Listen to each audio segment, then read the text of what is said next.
Guys, welcome back to AS Tech. Today's November 13th and it's iPhone release day. So here I have the 12 Pro Max in Pacific Blue. So let's go ahead and unbox this and take a deeper look inside. So if you guys have seen any 12 Pro Max unboxings or 12 Pro unboxings or any of the 12 series line, you guys will notice that the box is much slimmer compared to iPhones from the past due to the lack of a power adapter and headphones in the box. So on the back here we do have a pull tab.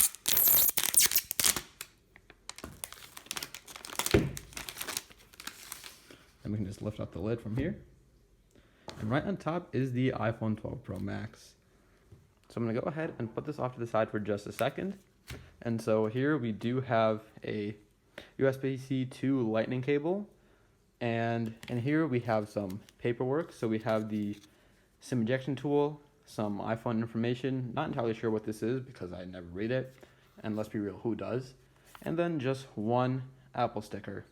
Now, a bit disappointed about one Apple sticker because I really need those two, but I'll let it slide this time around. So back to the phone, you guys will notice that this time around, we don't have any kind of plastic that completely covers the phone, but instead we have just this paper at the front with a pull tab. And you guys will see that we do have small icons here showing us where the buttons are and what they do. So we do have the power symbol right here, we have the mute symbol right here, as well as the plus and minus signs to show where the volume buttons are. So let's go ahead and take this off and power it up.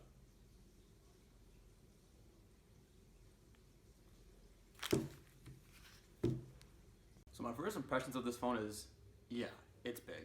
So it's definitely bigger than the 11 Pro Max from last year, and it almost seems bigger simply because it is flat on the edges, which almost gives it a bigger feel as compared to the rounder edges, which kind of forms to your hand. But overall, people have been saying that this phone is insanely big. While on paper, yes, the 6.7-inch display is really big. If you're coming from a phone like the XS Max or the 11 Pro Max, this is going to feel right at home for you. So I was previously using the 11 Pro Max, and now I'm going to be switching over to this phone full time. And honestly, it doesn't seem like that much of an issue. So my pockets are typically pretty big, whether I'm wearing shorts or pants or sweatpants. So I've never really had an issue with carrying this phone around.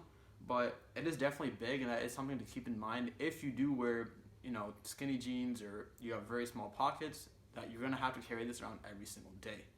This Pacific Blue colorway, I would say it's very nice, and I can see why it is so popular. It's this very nice sort of toned down blue, and then the stainless steel edges are obviously very shiny, which look very, very nice. And speaking of those stainless steel edges, yeah, they're very fingerprinty, and I'm sure you've heard this before, you're going to hear it again. And honestly, I'm not really complaining because for one, it makes the phone look very nice, and two, you're most likely going to have this phone in a case. 9 times out of 9, you're going to have this phone in a case, right? Because let's be honest, most people don't use their phone without a case simply because if you're spending this much on a phone, you don't want to have it without a case with the chances of it breaking. So not really a big complaint for me, especially if you have a clear case as well. You can simply just clean off the edges and put it in a clear case and you won't have an issue. So the battery this year is a bit smaller compared to the 11 Pro Max. Although I don't think it's going to be a huge issue. I think it'll still last longer than a day simply because the efficiency of the new A14 chip using the 5nm process, I think it'll help making it very efficient. So battery life, I'm not concerned about here. I still think it'll easily get me through over a day of usage. And obviously the huge incentive with going to the Pro Max is the new 47% larger wide sensor. Now, obviously your results will vary because sometimes the differences aren't even that noticeable because the camera system already on the 12 Pro is really good. So that's for you to decide, but there is a difference and you will see it more in different lighting conditions, varies by usage. But it is there, and it is something to keep in mind if you are considering the 12 Pro Max. And of course, this year we have the introduction of MagSafe. I personally did not buy a MagSafe charger, as I did mention in my 12 Pro unboxing, simply because for me, it's not that big of a deal. I do have ironically, a Samsung wireless charger.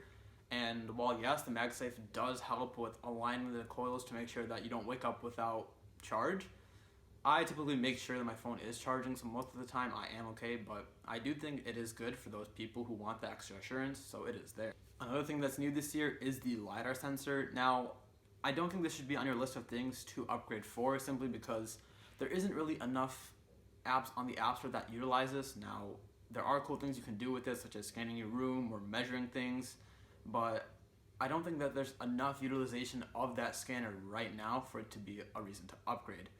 Another thing is 5G, and Apple did make a huge deal about this during their presentation. They even brought in the CEO of Verizon to explain it. And you guys will see on the right side, if you are in the US, that there is this cutout for millimeter wave 5G, and it's available only here in the US. So if you do buy a non-US model and you're outside of the US, you won't get that cutout.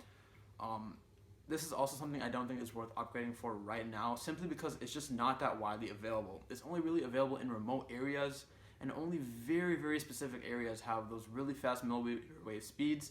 So I think 4G LTE will run just fine, at least for another year. Holding and using this phone might be a bit difficult for some. I would say I have larger than average hands, so I can use this phone with one hand, and I do whenever I can. And obviously I do have to stretch my fingers across in order to touch the corners, but I can do it. But that's also something to keep in mind if you are considering upgrading to the 12 Pro Max. That's all for my unboxing and first impressions, guys. Thank you guys so much for watching. Please do subscribe as it helps me push out more content, and I'll catch you guys in the next one. Peace.